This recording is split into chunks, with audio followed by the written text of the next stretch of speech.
the one thing, and I had a professor at the Wharton School of Finance, but we had history classes also. He said the one thing you never want to happen is you never want Russia and China uniting. We united them because of the oil. We united them. Biden united them. It's a shame. The stupidity of what they've done. I'm going to have to ununite them, and I think I can do that. Hemisphere, largest country in the Western Hemisphere south of us, cut a trade deal with China. They're going to, from now on, do trade in their own currencies, get right around the dollar. They're creating a secondary economy in the world, totally independent of the United States. We won't have to talk about sanctions in 5 years because there'll be so many countries transacting in currencies other than the dollar that we won't have the ability to sanction them.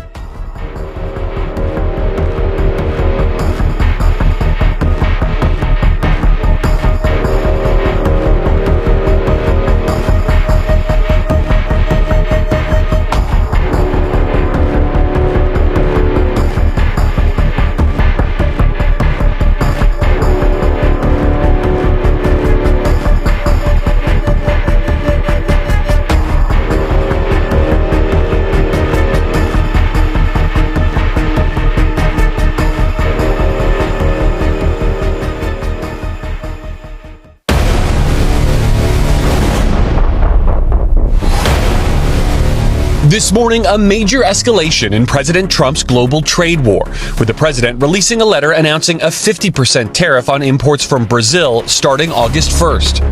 Mr. Trump specifically pointing to the ongoing prosecution of one of his longtime allies, Brazil's former president Jair Bolsonaro. A show of support for the far-right politician who's been barred for running for office in Brazil this decade and is facing charges for an alleged coup to overturn his 2022 election loss, which he denies. Ele precisa saber que o mundo mudou. Não queremos imperador.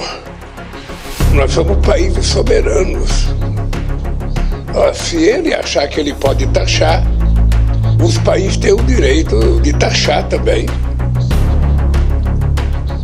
Existe a lei da reciprocidade. We start in the US with President Trump's trade war because today it has a new target as of nearly 2 hours ago now, midnight in Washington, 9:30 a.m. in Delhi. Most Indian goods imported into the US face a 50% tariff. The US imposed a 25% import tax earlier this month because of what the administration sees as an unfair trading relationship between the two. Now it's doubled the rate as punishment for buying oil from Russia.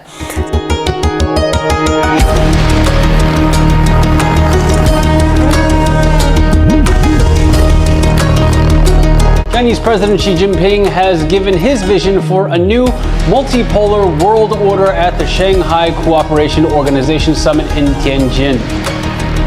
我们率先提出共商共建共享的全球治理观，践行真正的多边主义，同联合国等国际组织深化合作，建设性参与国际和地区事务，始终站在国际公平正义一边。 С момента создания в 2001 году ШОС активно участвует в усилиях по формированию на нашем общем евразийском континенте атмосферы мира и безопасности, доверия и сотрудничества. В этой связи мы, безусловно, внимательным образом выслушали все, что предлагается господином Си Цзиньпинем по созданию новой, более эффективной и функциональной системы глобального управления. Это актуально в условиях, когда некоторые страны по-прежнему не отказываются от стремления к диктату в международных делах.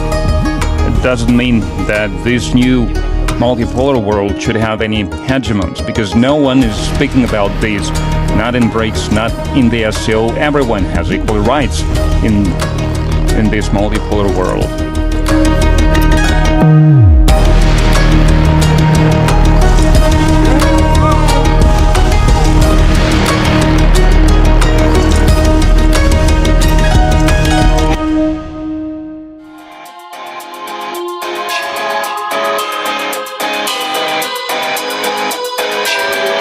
Well, what we're seeing is this formation of this Eurasian bloc that is strengthening its ties economically, militarily, diplomatically, and China is in the lead. He is there to project this image of strength, this image of a man in control, an image of a man who wants to overthrow the status quo and challenge the US-led world order. And seeing that trio on top of Tiananmen Gate was quite extraordinary. Display of an enormous arsenal and cutting-edge war technology, from robot wolves to long-range missiles, a military warning to the West.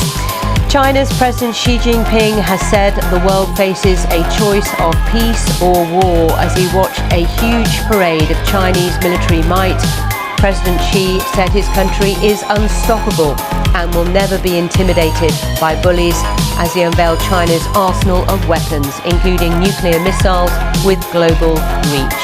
You can see here these images of China really showcasing the strength in its military modernization. We've seen various weapons here being shown for the crowds and really a show of force for China on the global stage. And right beside Xi Jinping stood Vladimir Putin and Kim Jong-un, united and aligned, sending a message that alliances are shifting and the world is watching.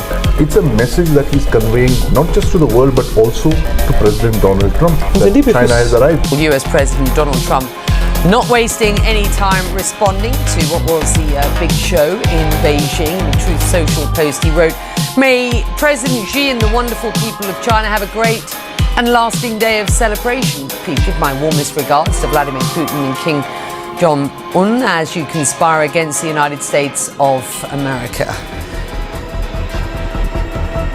Big breaking news coming in, and this is Donald Trump. A frustrated Donald Trump has now posted on social media, and this is a picture of Narendra, the Troika viewers. The Troika is grabbing headlines. Trump is getting sleepless. He is now posting a photo of Putin, Xi Jinping, Modi in one frame, and he says, my colleague Akanksha will quote what he has written. Well, absolutely, and he has posted on Truth Social, looks like we have lost India and Russia to deepest, darkest China. May they have a long and prosperous future together. President Donald J. Trump.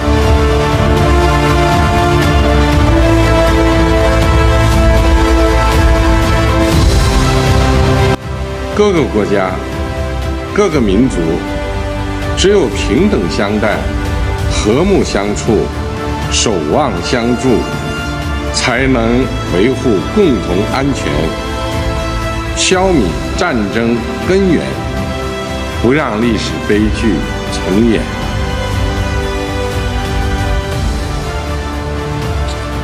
今天，人类又面临和平还是战争，对话还是对抗。